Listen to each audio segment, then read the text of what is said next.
Girl, you better grow. Hello, and thank you for tuning in to Wednesday Woman Experience with women of excellence meeting all needs. My name is Regina Harrell, and this month we have been talking about the awareness of breast cancer and also domestic violence. So today I have a special guest with me, and she deals with the domestic violence part of it, and I'm going to let her introduce herself to you guys and tell you a little bit about what she did. So I am Kyla Reese. I am a victim advocate with the Center for Family Violence Prevention, and we're a nonprofit that serves Pitt, Martin, and Washington counties. Wonderful, wonderful. And I'm so glad that you're taking out the time to talk to us today. Yeah. And the first thing I would like to touch on is because a lot of us be in toxic relationship and we don't have the avenues or even the I guess the knowing of what the symptoms are or whatever the signs are of being in an abusive relationship. Like, could you tell us a little bit about those signs? Sure. So one big sign is isolation. Mm-hmm. So kind of, one partner isolating the other one from family members, friends, just trying to make I'll use the wording victim and abuser, but making the victim feel like they don't have anyone else, just kind of taking resources and support away from them. Intimidating. Right. So making them feel like the abuser is more powerful than them. They may use threats to do that. And there was another one I wanted to highlight. Jealousy. Jealousy is a very big indicator. So if, the abuser's constantly accusing the victim of cheating on them or whatever, out with other men, and they're using that as an excuse to constantly contact and check in if, the victim goes out with some friends or whatever, and the abuser's constantly contacting them. They may make that excuse that, they've been cheated on in the past and want to make sure the victim's not doing it to them too. Right. So the main, I guess, indicators are the power and control. Right. That's what it comes down to in a domestic violence relationship, is the power and control of one person over another. Wow, wow. Now, those are the signs and symptoms, and what I'm trying to get people to understand as well as it's not just women that goes through these abuse. Yeah, so the national statistics are 1 in 3 women and 1 in 4 men. Wow. Report that they have been physically abused by an intimate partner. Wow. And it, obviously doesn't affect anyone, or doesn't discriminate against anyone. No matter race, religion, socioeconomic status, what part of the community you live in. Right. It doesn't discriminate at all. I sometimes compare it to cancer. We can use breast cancer. Right. Since it's October. We all know that it doesn't matter who you are, you can be impacted by breast cancer. Even men, Right. But right.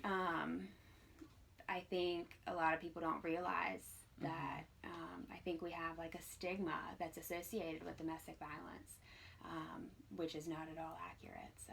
Wow.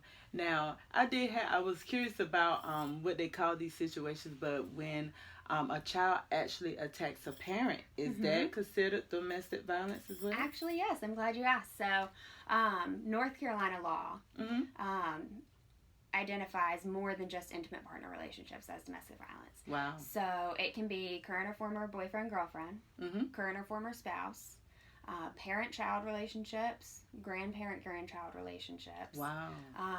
Or any current or former household member. Wow. Yeah. Wow. And that was something that I didn't know. I had to ask a question about too, because most people do go through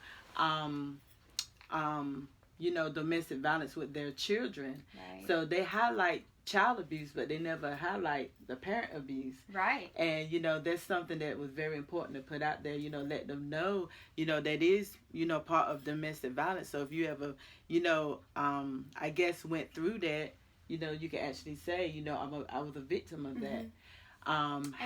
Sorry, I don't want to, but the statute, North Carolina general statute that you would reference would be 50B.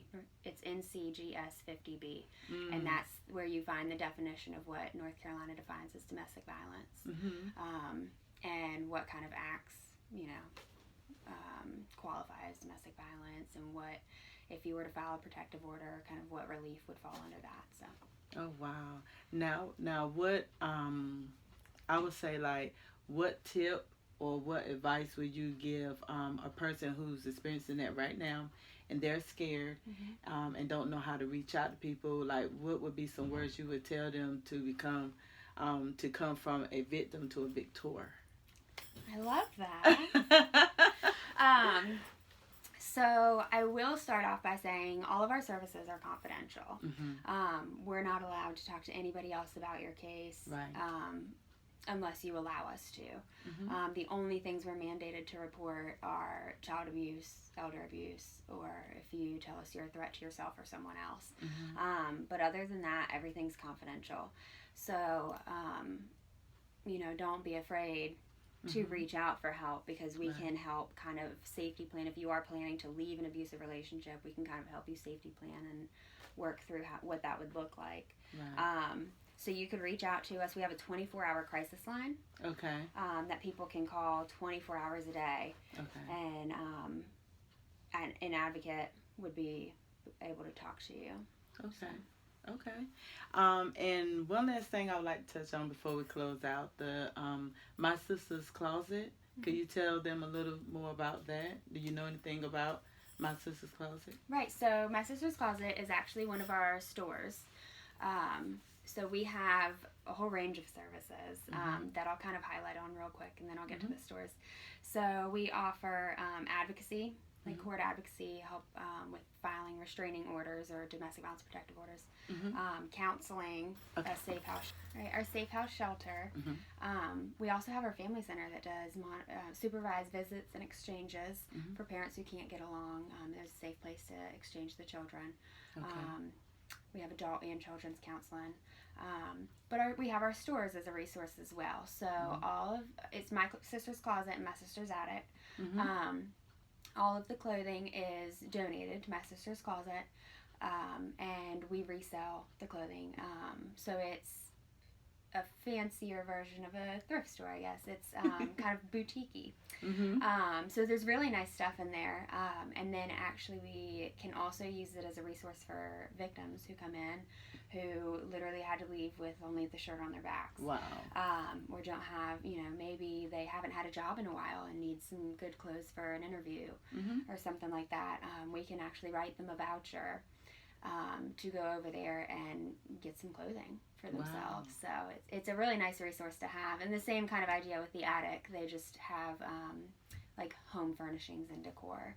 Oh, okay. So if we have someone that needs to relocate into their own apartment or home and have no furniture to bring with them, we can use that as a resource for them as well. Wow, I didn't even know about that one. Wow, you guys. So there it is. The most helpful resource here, the Family Violence, am I saying that? Prevention? Center for Family Violence Prevention. It's a long name. But I'm so glad that you took out the time to talk with us and everything. I will make sure that I will relay all the information after the video.